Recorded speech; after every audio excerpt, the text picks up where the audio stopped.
14 Indian students were deported from the US, India has taken up the issue with the US government.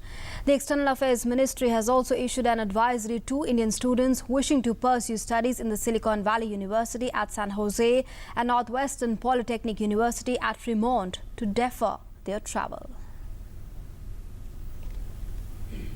After 14 Indian students were deported from US and Air India stopped 19 more from boarding its San Francisco-bound flight from Hyderabad, India has taken up the issue of deportation strongly with the US government.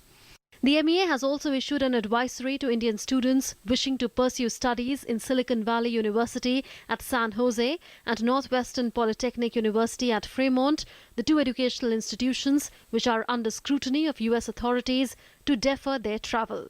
The advisory also urges them to do due diligence to ensure that the institutions to which they are seeking admission have proper authorization and capacities. It advises them to carry all required documentation regarding their study plans, housing, financial support, healthcare arrangements, among others, apart from travel documents, and be prepared for interviews with US immigration officials for admission or entry to the US. It says that the government of India has asked US authorities to explain the reasons for denial of entry on a large scale to Indian students holding valid visas. Air India had on Sunday night stopped 19 Indian students heading to the two universities from boarding a flight to San Francisco, citing a communication from US Customs and Border Protection Agency, which said that 14 Indian students have been deported as these varsities were under scrutiny. However, the two universities that are in the eye of a storm claimed that they have been told by the US Customs and Border Protection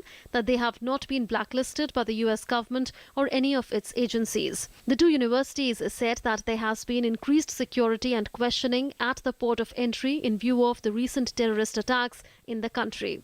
The Ministry of External Affairs has maintained that the students were deported on the advice of the US Immigration Authority, as Air India is duty-bound to follow their advice. It had assured earlier too that India has taken up the matter very strongly with the US in both Delhi and Washington. The government of India is now waiting for a response from US authorities on the reasons for denial of entry to Indian students holding valid visas. News Night Desk, DD News.